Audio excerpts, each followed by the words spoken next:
Hello दोस्तों, Dalip Hindi shorthand classes में आपका हार्दिक स्वागत है।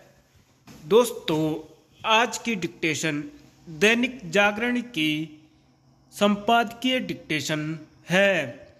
डिक्टेशन की गति 80 शब्द प्रति मिनट होगी। डिक्टेशन स्टार्ट करते हैं 5 सेकंड बाद।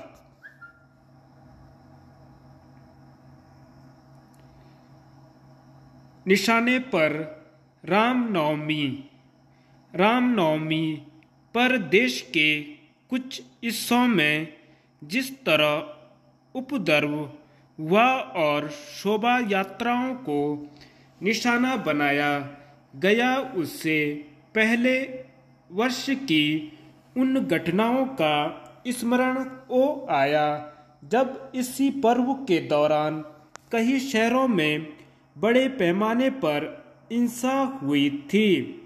यह मानने के अच्छे भले कारण है कि रामनवमी पर निकाली जाने वाली शोभा यात्राओं पर किसी सुनियोजित षड्यंत्र के तहत हमले हो रहे हैं। इसका प्रमाण महाराष्ट्र के छत्रपति संभाजी नगर, गुजरात के बड़ोदरा और पश्चिम बंगाल के आवड़ा में हुई हिंसा से मिलता है। संभाजी नगर में एक राम मंदिर के पास जमकर हिंसा की गई और जब पुलिस मौके पर पहुंची तो उपद्रवियों ने उसे भी निशाना बनाया। इसके चलते कई पुलिसकर्मी भी घायल हो गए। बड़ोदरा में रामनवमी की 2 शोभा यात्राओं पर हमले किए गए। आवड़ा में तो अति ही हो गई। यहाँ शोभा यात्रा पर हमले के साथ हिंदुओं के घरों और दुकानों को भी निशाना बनाया गया। इससे भी चिंताजनक बात यह हुई कि यहाँ दूसरे दिन भी हिंसा जारी रही। आवड़ा में शुक्रवार की नमाज के बाद हिंसक भीड़ ने जैसा उत्पात मचाया, उससे साफ है कि उसका दुस्साहस बढ़ा हुआ था और उसे पुलिस की चौकसी से कोई मतलब नहीं था।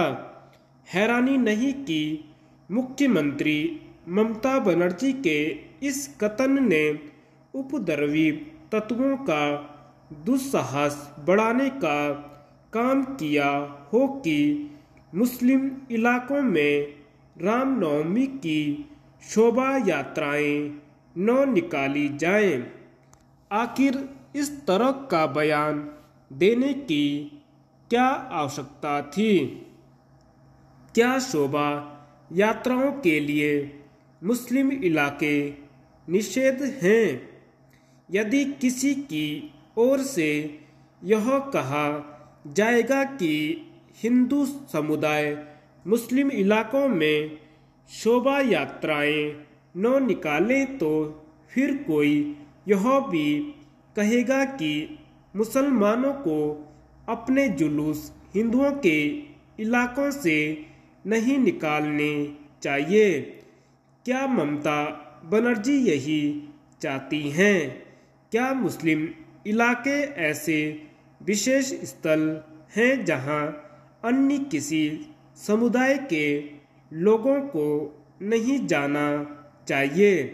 यह सवाल केवल ममता बनर्जी से ही नहीं, उनसे भी है जो गंगा जमुनी तहजीब की दुआई दिया करते हैं।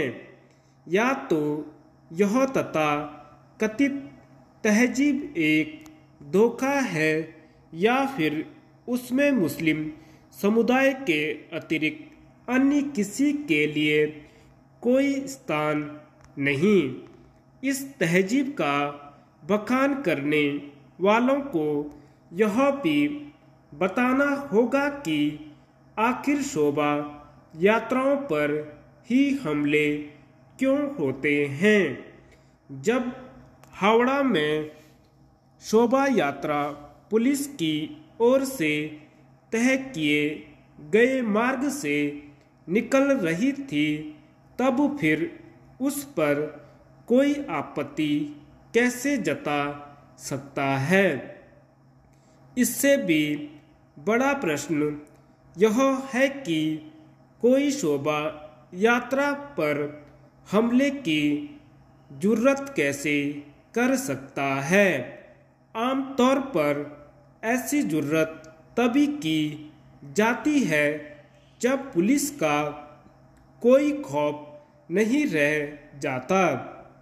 शोभा यात्राओं पर होने वाले हमले केवल कानून व्यवस्था को ही सीधी चुनौती नहीं है, बल्कि देश के सामाजिक ताने बाने को ध्वस्त करने की कुचेष्टा भी है। धन्यवाद।